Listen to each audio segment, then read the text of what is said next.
The Candlemakers' Petition by Frédéric Bastiat, read by Gennady Stoliarov II. Petition of the manufacturers of candles, waxlights, lamps, candlelights, street lamps, snuffers, extinguishers, and the producers of oil, tallow, resin, alcohol, and generally of everything connected with lighting. To the members of the Chamber of Deputies. Gentlemen, you are on the right road. You reject abstract theories and have little consideration for cheapness and plenty.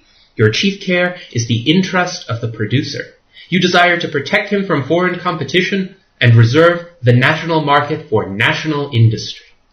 We are about to offer you an admirable opportunity of applying your, what shall we call it, your theory? No, nothing is more deceptive than theory. Your doctrine, your system, your principle. But you dislike doctrines, you abhor systems, and as for principles, you deny that there are any in social economy. We shall say then your practice without theory and without principle. We are suffering from the intolerable competition of a foreign rival, placed, it would seem, in a condition so far superior to ours for the production of light that he absolutely inundates our national market with it at a price fabulously reduced. The moment he shows himself, our trade leaves us. All consumers apply to him, and a branch of native industry having countless ramifications is all at once rendered completely stagnant. This rival, who is none other than the sun, wages war mercilessly against us, and we suspect that he has been raised up by perfidious Albion, good policy nowadays, inasmuch as he displays toward that haughty island a circumspection with which he dispenses in our case.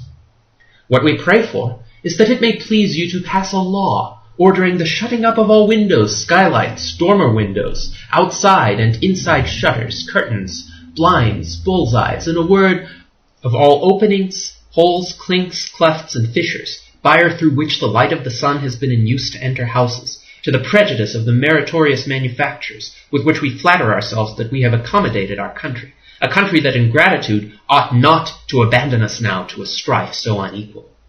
We trust, gentlemen, that you will not regard this our request as a satire, or refuse it without at least first hearing the reasons which we have to urge in its support. And first, if you shut up, as much as possible, all access to natural light, and create a demand for artificial light, which of our French manufacturers will not be encouraged by it? If more tallow is consumed, then there must be more oxen and sheep, and consequently we shall behold the multiplication of meadows, meat, wool, hides, and above all manure, which is the basis and foundation of all agricultural wealth. If more oil is consumed, then we shall have an extended cultivation of the poppy, of the olive, and of rape. These rich and soil-exhausting plants will come at the right time to enable us to avail ourselves of the increased fertility that the rearing of additional cattle will impart to our lands. Our heaths will be covered with resinous trees. Numerous swarms of bees will on the mountains gather perfumed treasures, now wasting their fragrance on the desert air, like the flowers from which they emanate. Thus there is no branch of agriculture that shall not greatly develop. The same remark applies to navigation. Thousands of vessels will proceed to the whale fishery, and in a short time we shall possess a navy capable of maintaining the honor of France, and gratifying the patriotic aspirations of your petitioners, the undersigned Candlemakers, and others. But what shall we say of the manufacture of articles de Paris? Henceforth you will behold gildings, bronzes, crystals, and candlesticks, and lamps, and lustres, and candelabra, shining forth in spacious showrooms, compared with which those of the present day can be regarded but as mere shops.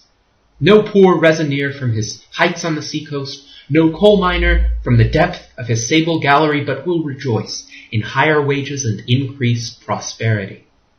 Only have the goodness to reflect, gentlemen, and you will be convinced that there is perhaps no Frenchman, from the wealthy coal master to the humblest vendor of lucifer matches, whose lot will not be ameliorated by the success of this our petition. We foresee your objections, gentlemen, but we know that you can oppose to us none but such as you have picked up from the effete works of the partisans of free trade. We defy you to utter a single word against us which will not instantly rebound against yourselves and your entire policy. You will tell us that if we gain by the protection we seek, the country will lose by it, because the consumer must bear the loss. We answer, you have ceased to have any right to invoke the interest of the consumer, for whenever his interest is found opposed to that of the producer, you sacrifice the former. You have done so for the purpose of encouraging labor and increasing employment. For the same reason, you should do so again. You have yourselves obviated this objection.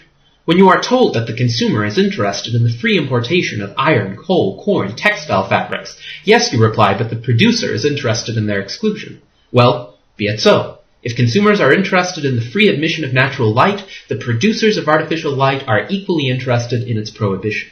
But again, you may say that the producer and consumer are identical. If the manufacturer gains by protection, he will make the agriculturist also a gainer.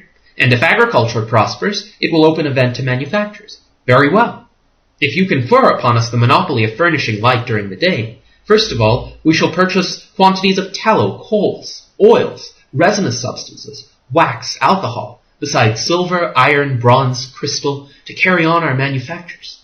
And then we, and those who furnish us with such commodities, having become rich, will consume a great deal and impart prosperity to all the other branches of our national industry.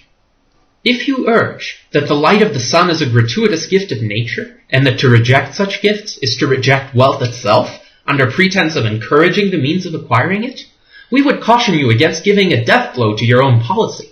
Remember that hitherto you have always repelled foreign products, because they approximate more nearly than home products the character of gratuitous gifts. To comply with the exactions of other monopolists, you have only half a motive, and to repulse us simply because we stand on a stronger vantage ground than others would be to adopt the equation plus times plus equals minus. In other words, it would be to heap absurdity upon absurdity. Nature and human labor cooperate in various proportions depending on countries and climates in the production of commodities. The part nature executes is always gratuitous. It is the part executed by human labor that constitutes value and is paid for. If a Lisbon orange sells for half the price of a Paris orange, it is because natural and consequently gratuitous heat does for one what artificial and therefore expensive heat must do for the other.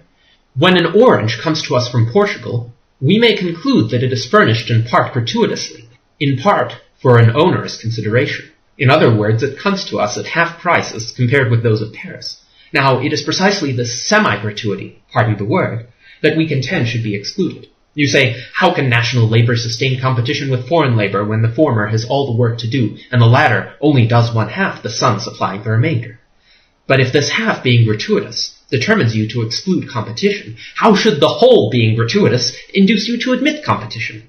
If you were consistent, you would, while excluding as hurtful to native industry what is half gratuitous, exclude a fortiori, and with double zeal, that which is altogether gratuitous.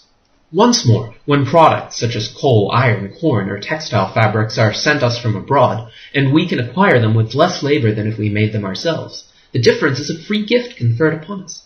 The gift is more or less considerable in proportion as the difference is more or less great. It amounts to a quarter, a half, or three-quarters of the value of the product, when the foreigner only asks us for three-fourths, a half, or a quarter of the price we should otherwise pay. It is as perfect and complete as it can be when the donor, like the sun in furnishing us with light, asks us for nothing. The question, and we ask it formally, is this: do you desire for our country the benefit of gratuitous consumption or the pretended advantages of onerous production? Make your choice, but be logical, for as long as you exclude, as you do, coal, iron, corn, foreign fabrics, in proportion as their price approximates to zero, what inconsistency it would be to admit the light of the sun, the price of which is already at zero during the entire day.